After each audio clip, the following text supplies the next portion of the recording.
हिंदी प्रेमी YouTube channel में आप सभी का हार्दिक स्वागत अभिनंदन। आज के इस कड़ी में हम सभी नागार्जुन का संक्षिप्त जीवनी के बारे में जानने वाले हैं।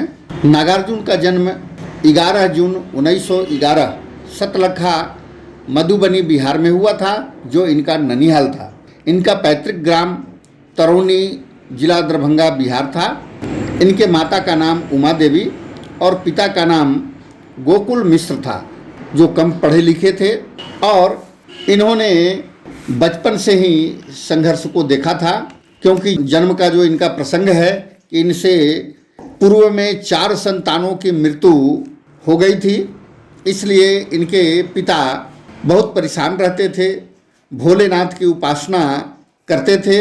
बैजनाथ धाम आकर के, देवघर में आकर के बाबा बैजनाथ का पूजन अर्चन करने के बाद, घर पर भी जाने के बाद जब पूजन अर्चन किए तो 5वें संतान के रूप में नागार्जुन का जन्म हुआ।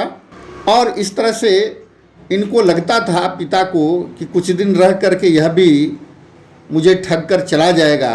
इसलिए बचपन का नाम इनका ठक्कन मिश्र रख दिया गया था। लेकिन जीने के कारण बाद में इनका नामकरण किया गया और बाबा बैजनाथ का प्रसाद मान कर करके इनका नाम बैजनाथ मिश्र रखा गया। 6 वर्ष की आयु में माता का देहांत हो जाने के कारण पिता के द्वारा अधिकांश समय अपने कंधा पर बैठा करके इस कुटुंब के यहाँ से उस कुटुंब के यहाँ घुमाते रहने के कारण घुमक्कड़ जैसा आदत हो गया था। पिता के द्वारा लगभग अधिकतर जमीन बेच देने के कारण मात्र 3 कट्ठा जमीन और घर बचा था, और वह भी सूद भरना छोड़ करके इनके पिता चले गए, जो नागार्जुन दंपति ने बाद में छुड़ाया। और इनके व्यक्तिगत परिवार में 2 पुत्री 4 पुत्र से भरा पूरा परिवार, इन्होंने भी पुश्तैनी के रूप में वही जमीन छोड़ करके गए थे। और ये अपना शिक्षा लघु सिद्धांत कौमुदी और अमर कोश से शिक्षा प्रारंभ किया। मिथिलांचल के धनी लोग के द्वारा मेधावी छात्रों को सहयोग करने के कारण इन्होंने भी संस्कृत से वाराणसी में पढ़ाई शुरू की। आर्य समाज के संपर्क में आए और वहीं बौद्ध दर्शन से की ओर भी झुकाव हुआ। ऐसे इनके प्रेरणा स्रोत नेताजी सुभाष चंद्र बोस से बहुत प्रभावित रहे, लेकिन बौद्ध धर्म से बहुत प्रभावित होते होते राहुल सांस्कृत्यायन को अपना अग्रज माना और बनारस से कोलकाता चले गए और कोलकाता से फिर दक्षिण भारत गए और दक्षिण भारत से श्रीलंका गए। वहाँ विद्यालंकरण परिवेन में इन्होंने शिक्षा लिया और वहीं पर बौद्ध धर्म में दीक्षित हुए और राहुल इनके गुरु भाई बने और इनका नाम नागार्जुन पड़ा। यह नाम इनको 1936 में लगभग इनको नागार्जुन नाम पड़ा और ये 1938 में भारत वापस आ गए और आकर के स्वतंत्रता आंदोलन में भाग लेने लगे और अनेक आंदोलनों के साथ में जुड़ गए और इनकी रचना यहाँ आकर के प्रारंभ हुई, जो बहुत सारी रचनाओं को इन्होंने करते गए और ये प्रगतिशील विचारधारा के थे।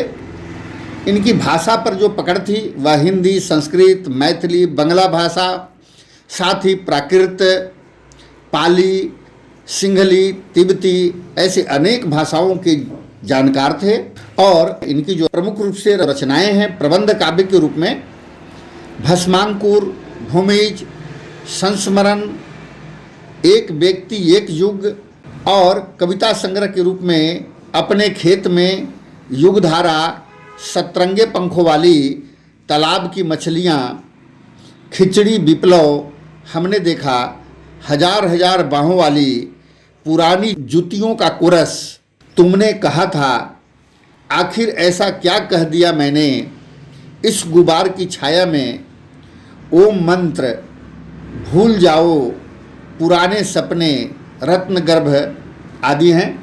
और कहानी संग्रह के रूप में आसमान में चंदा तैरे और आलेख संग्रह में अनहीन क्रियाहीनम, भोलेनाथ, बम भोलेनाथ और उपन्यास के रूप में रतिनाथ की चाची, बलचनम्मा, बाबा बटेश्वर नाथ, नई पौध, वरुण के बेटे, दुख मोचन, उग्र तारा, कुंभी पाक, पारो, आसमान में चांद तारे और व्यंग में अभिनंदन।